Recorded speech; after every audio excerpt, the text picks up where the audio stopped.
اس دفعہ کی مہنگائی بہت منفرد ہے. پاکستان میں جو ہے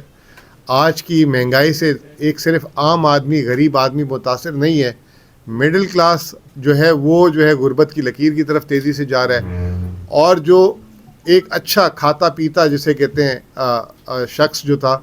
وہ بھی جو ہے اس مہنگائی سے نہیں بچ پا رہا, اور وہ جو ہے بہت تیزی سے ان کی بھی جو بچت تھی سیونگز تھی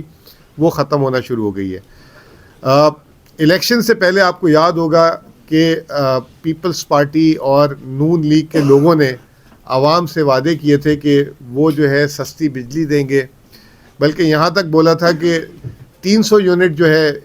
شاید بلاول صاحب نے بولا تھا کہ فری بجلی دیں گے, اور 200 یونٹ جو ہے مریم نواز صاحبہ نے بولا تھا, اور ان کے ایک اتحادی علیم خان صاحب انہوں نے بھی 300 یونٹ بولا تھا. تو میں نے مذاق میں بولا تھا کہ 800 یونٹ والوں کی تو چاندی لگ گئی. تو دراصل بات یہ ہے کہ اس وقت پاکستان میں آج کل IMF بھی آیا ہوا ہے, اور آخری کیس جو ریویو ہے IMF کا وہ چل رہا ہے.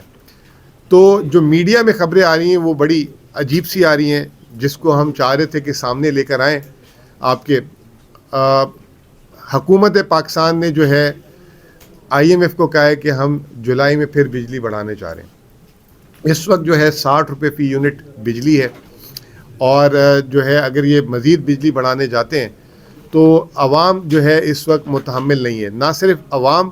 بلکہ کارخانے جو ہیں وہ بھی جو ہے اتنی ہائی بجلی کے ریٹ سے جو ہے بند ہونا شروع ہو گئے ہیں. دوسری طرف گیس کی قیمتیں, میرا ہمیشہ سے گیس کی قیمتوں میں, بلکہ یہاں تک مریم نواز نے کہا تھا جتنے ووٹ ڈالو گے اتنی گیس سستی ہو جائے گی. میرا اس میں ویو پوائنٹ ہمیشہ سے گیس اور بجلی میں بڑا کلیئر کٹ ہے کہ گیس کی قیمت بڑھتی ہے تو صرف ہمارے گیس کے بل نہیں بڑھتے, اس کے ساتھ ساتھ جو چیز ہم استعمال کرتے ہیں اس میں گیس کا عمل دخل ہے, چاہے سیمنٹ ہو, چاہے یہ کپڑا ہم ہو, چاہے تندور کی روٹی ہو, سب سے بڑی چیز کھاد ہے. تو یہ تمام چیزوں سے جو ہے بہت تیزی سے مہنگائی ہوتی ہے. تو یہ دو چیزیں ہیں. اب گیس کی بھی جو ہے بات یہ ہے کہ پہلے تو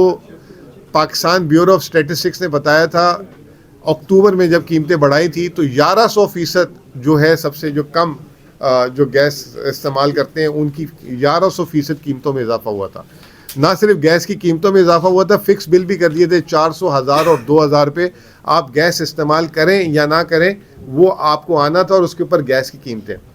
پھر فروری میں پھر جو ہے 67% جو ہے قیمتیں گیس کی بڑھی, اور ویسے تو 67% بڑھی, لیکن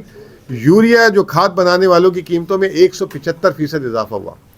جس کی وجہ سے کھاد کی جو قیمت ہے 3500 سے جو ہے 5000 روپے ہو گئی, تجاوز کر گئی. بلیک مارکیٹ میں کیا کوئی کہتا ہے کہ ہمیں 5.5 میں بھی نہیں مل رہی, الگ الگ ریٹ ہیں, آپ بلیک مارکیٹ کو 2 منٹ کے لیے بھول جائیں. 2022 میں جو ہے اسی کھاد کا ریٹ جو ہے 1800 سے 2000 پہ تھا. اب جب کھاد کی قیمت بڑھے گی تو ملک میں جو ہے مہنگائی جو ہے کھانے پینے کی اشیاء اس میں جو ہے جسے کہتے ہیں کہ بہت زیادہ اضافہ ہو رہا ہے اور نظر آ رہا ہے. پاکستان بیورو آف اسٹیٹسٹکس نے جو نمبر شائع کیے ہیں SPI کے اس ہفتے کے, انہوں نے بتایا کہ 33% پاکستان میں اس ہفتے میں مہنگائی ہوئی ہے, اور صرف ایک ہفتے کے دوران 1.5% قیمتوں میں اضافہ ہوا. اور پچھلے ایک ہفتے میں ٹماٹر کی قیمت میں 22% اضافہ ہوا, کیلے کی قیمت میں 22% اضافہ ہوا, انڈوں کی قیمت میں 7% اضافہ ہوا, پیاز کی قیمت میں تقریباً 6% اضافہ ہوا. اور اگر میں ایک سال میں دیکھوں, ایک سال میں پچھلی قیمتوں میں کتنا اضافہ ہوا, وہ 570% گیس کی قیمتوں میں اضافہ ہوا Q1, یعنی کہ جن کی 17,000 Q1 کہتے ہیں, جن کی 17,000 روپے تک آمدنی ہے ان کی گیس کی قیمتوں میں 570% اضافہ ہوا. پھر اس کے بعد جو ہے ٹماٹر کی قیمتوں میں 185% اضافہ ہوا, پیاز کی قیمت میں 90% اضافہ ہوا. میں نے ایک چھوٹی سی کیلکولیشن کی اور ایسے ہی میں نے نکالا کہ 20 کلو کا آٹے کا تھیلا, 1 کلو چاول, 1 کلو بیف گائے کا گوشت, 1 کلو چکن, 1 کلو دہی, 1 درجن انڈے, ڈالڈا کا ڈبہ 5 kg کا, اس کے علاوہ 1 درجن صرف کیلے, 1 درجن کیلے, 1 کلو دال مسور, 1 کلو دال ماش, 1 کلو ٹماٹر, 1 کلو پیاز, 1 کلو چینی، آدھا کلو چائے، یہ اور 1 کلو گوشت، یہ سارے ملا کے 13,500 روپے کا آتا ہے۔ 1 کلو کوئی 4 یا 5 لوگوں کے خاندان کے لیے 1 کلو چاول کافی ہو سکتے ہیں پورے مہینے میں، یا 1 کلو پیاز یا 1 کلو ٹماٹر، یہ صرف 1 کلو، اور صرف 20 کلو کا آٹے کا تھیلا رکھا میں نے، چاول بھی 1 کلو ڈالا میں نے، صرف 13,500 روپے۔ تو یہ اس مہنگائی کے ساتھ، اور پاکستان میں جو اوسط آمدنی ہے، اگر ہم پاکستان بیورو آف اسٹیٹسٹک کا نمبر اٹھا لیں تو $1,400 پاکستان کی فی کس آمدنی ہے پورے سال کی۔ $1,400 بنتے ہیں لگ بھگ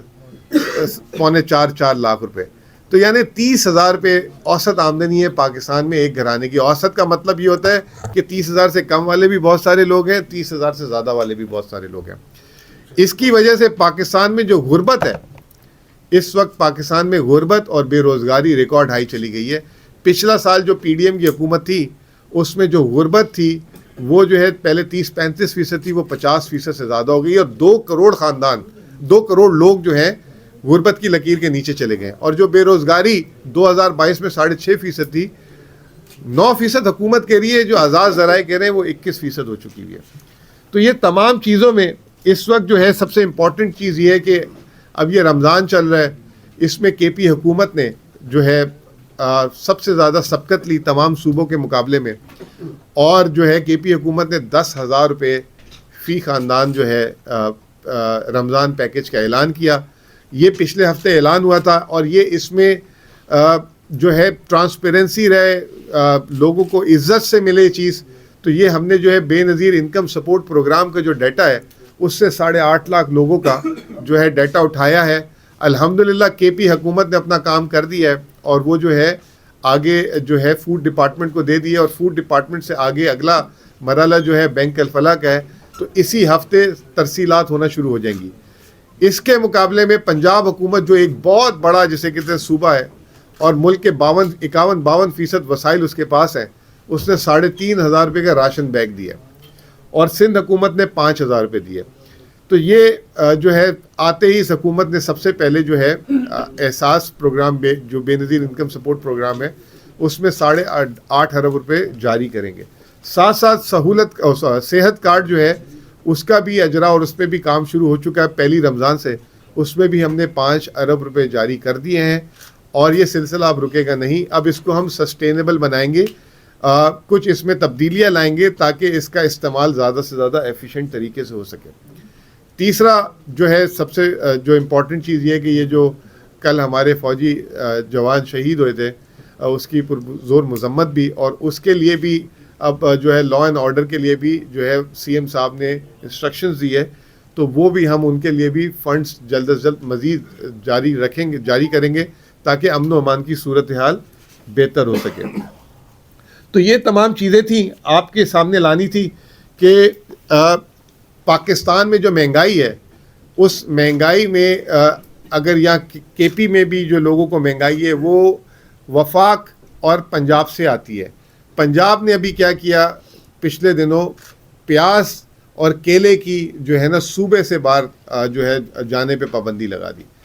تو اس کی وجہ سے وہ پنجاب ایک فوڈ باسکٹ ہے اور پورے پاکستان کو فیڈ کرتا ہے، اگر کوئی اس طرح کا عمل ہوتا ہے تو اس سے پھر مزید مہنگائی ہوتی ہے۔ تو ہم اس کی بھی مذمت کرتے ہیں، بجائے یہ کہ ایک رمضان کا مہینہ ہے، پورے ملک میں سہولت ہونی چاہیے، لوگوں کو جو ہے اس پہ فائدہ ہونا چاہیے، ایک دوسرے کی مدد کرنی چاہیے، اس چیز پہ جو ہے ہم اس کی مذمت کرتے ہیں۔ آخری میں یہ کہ یہ جو آنے والے دنوں میں جو گیس کی اور جو بجلی کی قیمتوں میں اضافے کی بات ہو رہی ہے، اس کو جو ہے بہت زیادہ جسے کہتے ہیں کہ حکومت کو سوچ سمجھ کے فیصلہ کرنا چاہیے، کیونکہ اس سے جو ہے بہت زیادہ مہنگائی آلریڈی 33% جو ہے وہ ہے فوڈ انفلیشن ہے، تو یہ بہت زیادہ ایک عام عوام پہ اس کا بوجھ پڑے گا۔ تو یہی جو ہے آپ لوگوں سے صرف بتانا تھا۔ کے پی حکومت صرف ایک سیکنڈ کے پی حکومت نے جو ہے قیمتوں میں جو کنٹرول کرنے کے لیے، یا جو ایک عام شخص کو بازار میں منافع خوری نہ ہو، ایک مستریال کر کے جو ہے ہماری ایپ ہے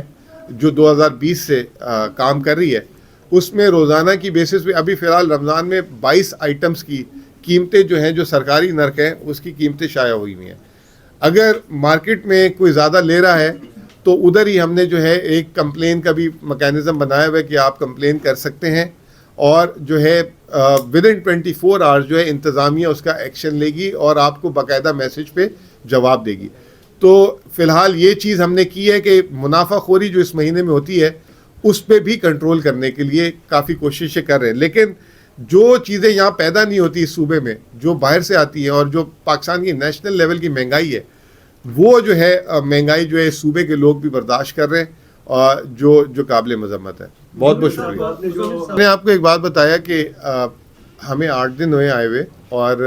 ہم نے سب سے پہلے تو جو اس وقت مہنگائی میں جو خاص طور پہ ولنریبل، اب دیکھیں نا صوبے کی آبادی تو بہت زیادہ ہے، یہ ابھی بھی صرف 8.5 لاکھ خاندانوں کو جائے گا. 8.5 لاکھ خاندان اگر 5 لوگ ایک گھرانے میں ہیں تو صرف 40 یا 50 لاکھ لوگ. ایک حساب لگایا گیا کہ 14% جو صوبے کی آبادی ہے اس تک یہ ریلیف پہنچے گا. وہ بھی انف نہیں ہے کیونکہ اس وقت تو 50,000 روپے والا بھی سفر کر رہا ہے اور جو ہے یہ جو 26 کور پہ ہم دے رہے ہیں یہ جس کی آمدنی 27,000 سے کم ہے اس تک جائے گا اور اس میں بھی بہت سارے لوگ ہو سکتا ہے کہ ڈیٹا میں نہ ہو. تو یہ پہلی چیز تو یہ ہے کہ اس وقت جو کر سکتے ہیں ریلیف دے سکتے ہیں اپنے لمیٹڈ وسائل سے آتے ہی وہ دیا ہے. دوسری بات یہ ہے کہ جو مہنگائی کی کنٹرول، جیسے میں نے آپ کو ایک بات بتائی کہ بہت ساری چیزیں جو ہے جو استعمال میں جو صوبے میں ہے وہ اس کا تعلق جو ہے فیڈرل پالیسی سے ہوتا ہے. اب گیس کی قیمتیں ہیں، گیس کی قیمتیں اوگرا طے کرتی ہے، بجلی کی قیمتیں جو ہے نیپرا طے کرتی ہے، ٹھیک ہے. اب وہ وہاں سے ہوگی تو اس میں صوبے کا بہت لمیٹڈ رول ہے. صوبے کا جہاں پہ کنٹرول ہے وہ یہ ہے کہ جو اس کے سرکاری ریٹ نکالے اس کو انشور کرے کہ اس ریٹ پہ جو ہے چیزیں ملیں، بلیک مارکیٹنگ نہ ہو. اس کے لیے جو ہے ہم نے یہ عمل شروع کر دیا ہے. آنے والے دنوں میں ہم جو ہے اپنی انتظامیہ کو بھی جو ہے اس پہ چارج کریں گے اور ان کی ہم نے ایک سسٹم بنا دیا ہے رپورٹنگ کا کہ آیا وہ اس چیز پہ جو ہے کوتاہی کریں گے تو اس کے حساب سے پھر ان کے ساتھ ڈیل کیا جائے گا. میں نے یہ کہا کہ یہ حکومت ابھی یہ جو نئی حکومت بنی ہے اس کو 8 دن ہوئے ہیں اور اس میں آتے ہی ہم نے صحت کارڈ بحال کیا جو رکا ہوا تھا. اس کے علاوہ جو رمضان پیکیج ہے ہم نے جو ہے اپنی حیثیت کے حساب سے سب سے بہتر چیز دی اور ابھی یہ شروعات ہے. اس کے بعد ابھی جب بجٹ آئیں گے تو آپ کو اس میں نظر آ جائیں گے ہمارے پلانس بھی. کوشش ہماری یہ ہے کہ ہم اپنے وسائل جو ہیں بڑھائیں اور نہ صرف وسائل جو ہمارے وفاق سے لینے ہیں اس میں بھی جو ہے ہم نے کام شروع کر دیا ہے. آپ کو اسی ہفتے نیوز ملے گی کہ ہم اس پہ کیا کام کر رہے ہیں. آپ کو مہینوں ہفتوں کی بات نہیں ہو رہی، یہ اسی ہفتے آپ کو نیوز ملے گی. اس کے علاوہ جو ہمارے مقامی وسائل ہیں اس کو بھی ہم نے بڑھانے کے لیے چیزیں شروع کر دی ہیں. اور ایک چھوٹی سی مثال آپ کو دیتا ہوں کہ خیبر پختونخوا کی جتنی بھی گاڑیاں ہیں وہ جو ہے اسلام آباد میں رجسٹر ہوتی ہیں اور اس کی وجہ سے صرف خیبر پختونخوا میں 1 ارب روپے کا سال کا گاڑیوں کا ٹوکن ٹیکس جمع ہوتا ہے اور اسلام آباد جیسے شہر میں 20 ارب روپے جمع ہوتا ہے. تو کیا ایسی پالیسیز ہوں کہ جو خیبر پختونخوا کے لوگ جو ہے جو استعمال کر رہے ہیں وہ ٹیکسز وہ ریسورسز ادھر آئیں تاکہ جو ہے ہم اس کو استعمال کر سکیں. صحت کارڈ میں بھی آپ کو یاد ہوگا کہ ایک پریس کانفرنس ہوئی تھی جب ابھی سی ایم صاحب کے ساتھ، تو اس میں انہوں نے کہا تھا کہ پہلے مہینے میں تو ہم یہ پیسے جاری کر رہے ہیں، ہم اس سسٹم کو مزید بہتر کریں گے تاکہ مستحق جو لوگ ہیں ان تک علاج پہنچ سکے اور یہ سسٹینیبل رہے، اب یہ بار بار رکے نہیں. تو آپ کے جو ہے انشاءاللہ تعالی ہم وسائل پہ کام کر رہے ہیں کہ جو آپ کے فیڈرل وسائل ہیں یہ تمام چیزیں اور جو ایکسپینڈیچر لیکیجز ہیں اس پہ بھی کام کریں گے. تو یہ آپ جو ہے آنے والے بجٹس میں دیکھ لیں گے اور آپ کو واضح فرق نظر آ جائے گا. مصطفی صاحب، ایک جانب آپ کہہ رہے ہیں کہ مہنگائی آسمان سے باتیں کر رہے ہیں، دوسری جانب گزشتہ روز آپ نے اعلان کیا تھا 10,000 روپے کا. میرے خیال میں ابھی تک وہ مستحق لوگوں کے گھر تک نہیں پہنچے. میں نے ابھی آپ کو بتایا ابھی آپ نے کہا کہ ابھی بھی وہ جس طرح وہ گول کیپر ہوتا ہے بال اس کے پاس، آپ نے کہا خزانہ سے فوڈ سے لائٹ بینک، تو میرے خیال میں 10-12 رمضان تک پہنچ جائے گا تو اس کا پھر فائدہ ہوگا. ویسے 10,000 روپے کا دیکھیں فائدہ تو ضرور ہوگا جب پہنچے گا. یہ ضرور آپ کہہ سکتے ہیں کہ یہ پہلی رمضان کو چلے جاتا تو بہت بہتر ہوتا. اصل میں یہ ہم نے رمضان سے 1 دن پہلے ہی اعلان کیا تھا اور جو ہے یہ 4 یا 5 تاریخ کو اعلان کیا تھا. تو اس حساب سے ابھی جو ہے انشاءاللہ تعالی اس ہفتے سے بھرپور کوشش ہوگی کہ جو ہے پیسے لوگوں تک پہنچ جائیں. اور بھی سوال، یہ 98 ارب روپے جو بتایا گیا تھا اکاؤنٹ میں رقم تھی جب آپ لوگ آئے تھے، اس کی تھوڑی سی بتا، کیونکہ آج ایک خبر دی کہ آپ نے کہا تھا کہ نہیں ایسا نہیں ہے، تھوڑی سی اس کی بتا. پہلی بات یہ کہ یہ جو